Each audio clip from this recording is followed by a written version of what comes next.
Canada में employers को ये बात बहुत अच्छी लगती है कि और कॉलेज हमारी हेल्प कैसे कर सकता है इंटरव्यू की प्रिपरेशन करने में, तो कॉन्फिडेंस इंक्रीज होता है ना, उसका तो बेनिफिट ही अलग है। पर अगर मुझे ऑप्शन मिले कि आपको डिलॉयट किचनर वाले ऑफिस में जाना है या टोरंटो वाले ऑफिस में जाना है, तो मैं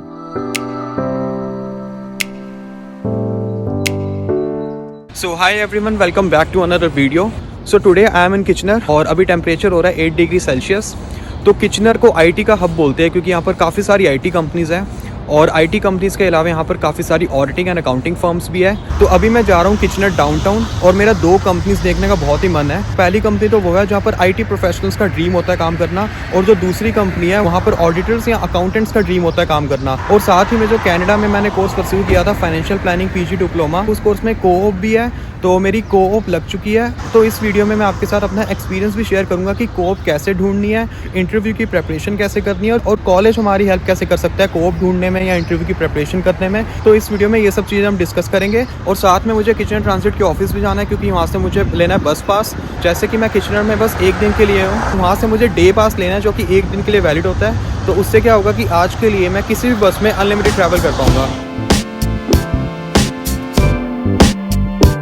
तो अब मैं किचनर ट्रांजिट ऑफिस के बाहर आ चुका हूँ और मैंने ले लिया है डे पास। ओवरऑल मुझे इसकी कॉस्ट पड़ी है $13.50। तो $5 का तो मुझे कार्ड मिला है, बाकी $8.5 का बैलेंस डाला है उन्होंने। इसका मतलब ये है कि आज पूरे दिन के लिए मैं बस में अनलिमिटेड ट्रैवल कर सकता हूँ। तो अब गूगल मैप्स पर सर्च करते हैं 195 जोसेफ स्ट्रीट, जहाँ पर वो दोनों कंपनीज है। यहाँ पर 2 मिनट्स वॉकिंग डिस्टेंस पर फेडरिक स्टेशन है। तो वहाँ से मुझे बस या ट्रेन लेनी है। मुझे नहीं पता कि बस मिलेगी या ट्रेन मिलेगी, और वो हमें लेके जाएगी सेंट्रल स्टेशन, और वहाँ से 4 मिनट्स वॉकिंग डिस्टेंस पर आ जाएगा 195 Joseph street. So let's go.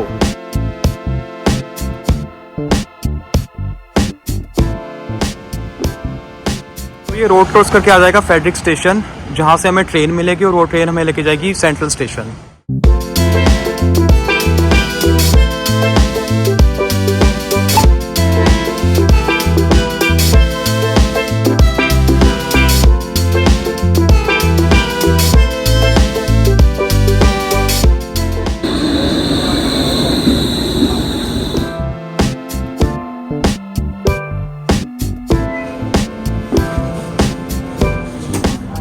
And now we are at the central station. Let's go to our first location, which is 4 minutes away from central station.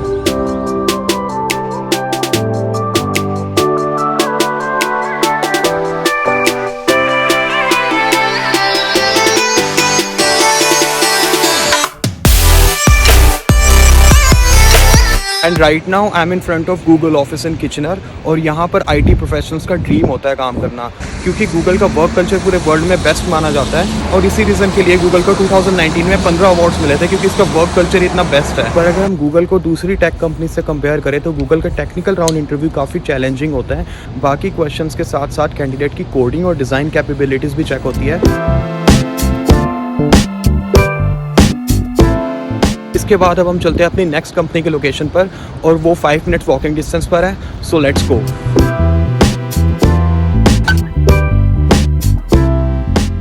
तो रास्ते में Tim Hortons आ गया, पहले वहाँ चलते हैं, फिर उसके बाद चलेंगे दूसरी कंपनी को देखने।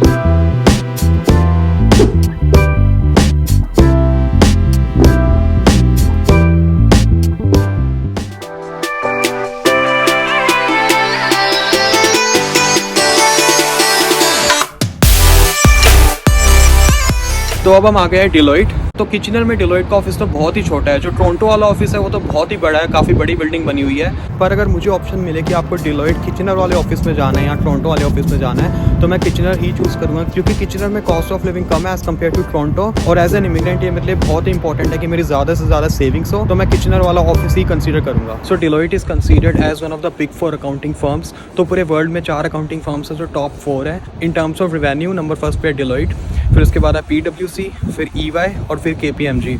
और in terms of work life balance KPMG number 1 पे आती है, जो कि बहुत इंपॉर्टेंट है क्योंकि हमें अपनी हेल्थ और फैमिली को तो प्रायोरिटी देनी ही चाहिए। तो अगर आप कनाडा में हो और आपको डिलॉयट में अप्लाई करना है, तो उसके लिए आप डिलॉयट की करियर पोर्टल पर जाकर जिस भी पोजीशन के लिए आपको अप्लाई करना है आप उसकी रिक्वायरमेंट देख सकते हो। जैसे कि डिलॉयट में काफ़ी सारी सर्विस लाइन्स हैं, जैसे कि ऑडिट, टैक्स, कंसल्टिंग, डील एडवाइजरियाँ और भी काफ़ी सारी सर्विस लाइन्स हैं। तो जिसमें आपका इंटरेस्ट है आप उस हिसाब से अप्लाई कर सकते हो। आपको एजुकेशन रिक्वायरमेंट भी देखनी है, अगर आपकी एजुकेशन से मैच होती है तो आप अप्लाई कर सकते हो। बट अगर उसमें कोई स्किल मेंशन है जो आपके पास नहीं है, तो आप उस स्किल को डेवलप कर सकते हो ऑनलाइन ऑनलाइन कोर्सेज करके एग्जांपल लेते हैं माइक्रोसॉफ्ट एक्सेल का।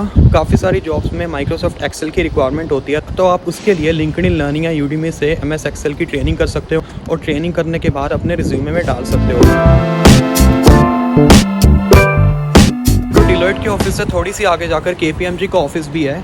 तो मैं आपको बता देता हूँ कि जो मेरी फर्स्ट जॉब थी इंडिया में वो KPMG में ही थी और वो मुझे मिली थी लिंक्डइन के थ्रू। तो लिंक्डइन में मेरे काफ़ी सारे कनेक्शंस थे जो KPMG में काम करते थे। किसी एक एम्प्लॉय ने स्टेटस डाला हुआ था कि KPMG में वॉक इन इंटरव्यूज़ चल रहे हैं, तो मैंने उसको डायरेक्ट मैसेज करा और फिर उसके बाद उसने मुझे जॉब डिस्क्रिप्शन और जॉब रिक्वायरमेंट सेंड कर दी और फिर मैंने इंटरव्यू की प्रिपरेशन कर ली, मैंने इंटरव्यू दिया और मेरी सिलेक्शन हो गई। तो लिंक्डइन काफ़ी हेल्पफुल होता है अगर आपको किसी भी पोजीशन के लिए अप्लाई करना है। जिस भी कंपनी में आपको जाना है, आप उन कंपनीज़ के कनेक्शंस को आप रिक्वेस्ट भेजो। अगर आपको भी कोई ओपन पोजीशन दिखती है तो उनको डायरेक्ट मैसेज कर सकते हो, उनसे रेफरेंस ले सकते हो। 1 2 3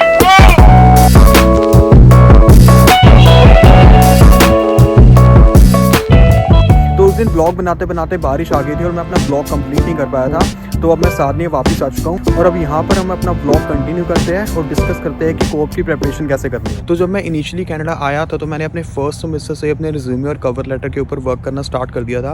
मैंने काफ़ी सारी वेबसाइट्स देखी, काफ़ी सारी यूट्यूब वीडियोज़ देखी और काफ़ी सारे बैंक्स, अकाउंटिंग फर्म्स और फाइनेंशियल कंपनीज में पार्ट टाइम जॉब्स के लिए अप्लाई भी करा और काफ़ी सारी रिजेक्शंस भी आई। तो धीरे धीरे मुझे पता चलता रहा कि अपने रिज्यूमे और कवर लेटर को इम्प्रूव कैसे करना है। तो फर्स्ट पॉइंट तो यही है कि अपने फर्स्ट या सेकंड सेमेस्टर से ही अपने रिज्यूमे और कवर लेटर को इम्प्रूव करना स्टार्ट कर दो और जो भी कोर्स आप लेके आए हो उसके रिलेटेड पार्ट टाइम जॉब्स के लिए अप्लाई करना भी स्टार्ट कर दो। तो धीरे धीरे आपको पता चलता रहेगा कि अपने रिज्यूमे और कवर लेटर को इम्प्रूव कैसे करना है। अब एक एग्जांपल लेते हैं। आपने किसी भी बैंक का करियर पोर्टल ओपन करा और आपने देखा कि फाइनेंशियल एडवाइजर की पोजीशन ओपन है, तो उसके लिए कवर लेटर बनाने के लिए आपको गूगल पर सर्च करना है cover letter for financial advisor position. उसके बाद गूगल पर काफ़ी सारे लिंक्स आ जाएंगे, आप किसी भी लिंक को ओपन करके फाइनेंशियल एडवाइजर पोजीशन के कवर लेटर का सैंपल पिक कर सकते हो। जैसे कि मैंने ये लिंक ओपन करी और यहाँ पर फाइनेंशियल एडवाइजर पोजीशन का कवर लेटर दिया हुआ है, तो इस कवर लेटर को पिक करके मैं अपने बैकग्राउंड और प्रोफेशनल एक्सपीरियंस के हिसाब से चेंज करके फाइनेंशियल एडवाइजर पोजीशन के लिए अप्लाई कर सकता हूँ। तो अब डिस्कस करते हैं सेकंड पॉइंट। तो मैंने काफ़ी पहले से ही गोल बना लिया था कि मुझे किस कंपनी में जाना है और किस पोजीशन के लिए अप्लाई करना है। तो फिर उसके बाद मैंने उस कंपनी का करियर पोर्टल ओपन करा और जिस पोजीशन के लिए मुझे अप्लाई करना था उसकी मैंने रिक्वायरमेंट चेक करी। तो उसमें काफ़ी सारी रिक्वायरमेंट्स थी जो कि कॉमन थी, जैसे कि कम्युनिकेशन स्किल्स, इंटरपर्सनल स्किल्स या फिर अटेंशन टू डिटेल या फिर the candidate must be proficient with MS excel. तो ये सब स्किल्स तो मुझे आती थी और मेरे रिज्यूमे में भी मेंशन थी, पर उसमें एक रिक्वायरमेंट और मेंशन थी जो मुझे नहीं आती थी। वो थी the candidate must have knowledge of business analytics. तो बिजनेस एनालिटिक्स मुझे नहीं आता था, तो फिर उसके बाद मैंने लिंक्डइन लर्निंग पर जाकर बिजनेस एनालिटिक्स का कोर्स पिक करा और उसके बाद मैंने वो course within a week complete कर लिया। और जब मैं उसके बारे में अच्छे से सीख गया, मैंने वो अपने रिज्यूमे में डाल दिया और उसके बाद मैंने उस कोप पोजीशन के लिए अप्लाई कर दिया। तो अगर आपका भी गोल क्लियर है कि आपको किस कंपनी में जाना है और किस पोजीशन के लिए अप्लाई करना है, तो आप उस कंपनी के करियर पोर्टल पर जाकर जिस भी पोजीशन के लिए आपको अप्लाई करना है आप उसकी रिक्वायरमेंट्स देख सकते हो और जो स्किल्स आपके पास नहीं है वो आप डेवलप कर सकते हो ऑनलाइन कोर्सेज करके और उन स्किल्स को अच्छे से सीख कर आप अपने रिज्यूमे में डाल सकते हो और उसके बाद आप उस पोजीशन के लिए अप्लाई कर सकते हो। तो अब डिस्कस करते हैं थर्ड पॉइंट। तो जब मैं अपने रिज्यूमे और कवर लेटर के ऊपर वर्क कर रहा था तब मैंने काफ़ी सारे नेटवर्किंग इवेंट्स भी अटेंड करे।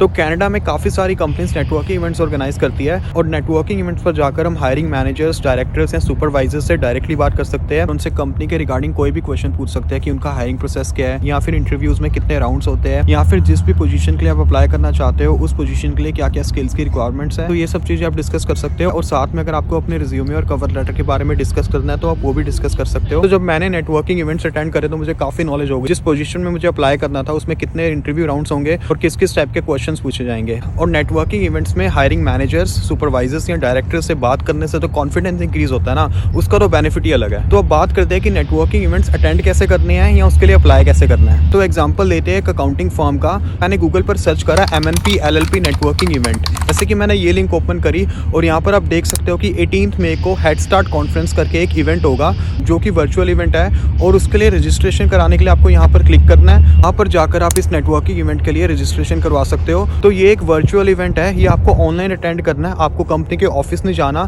पर काफ़ी बार कंपनीज इन पर्सन इवेंट्स भी ऑर्गेनाइज करती है जहाँ पर हम कंपनी के ऑफिस जाकर डायरेक्टली फेस टू फेस हम हायरिंग मैनेजर से बात कर सकते हैं और अपना कोई भी डाउट है कंपनी के रिगार्डिंग, कोई भी क्वेश्चन पूछना है हम उनसे पूछ सकते हैं। तो नेटवर्किंग इवेंट्स के बारे में पता करने का एक तरीका और होता है। जिस भी कंपनी के आप नेटवर्किंग इवेंट्स अटेंड करना चाहते चाहते हो उस कंपनी को आप सोशल मीडिया पर फॉलो कर लो। जैसे कि मैंने ग्रैंड थॉर्टन को इंस्टाग्राम पर फॉलो किया हुआ है, जब भी इनका कोई नेटवर्किंग इवेंट आने वाला होता है ये अपने इंस्टाग्राम पर अपडेट कर देते हैं। तो अब डिस्कस करते हैं फोर्थ पॉइंट। तो जैसे कि मैंने आपको बताया कि मैंने काफ़ी सारे नेटवर्किंग इवेंट्स अटेंड करे, वर्चुअल भी और इन पर्सन भी।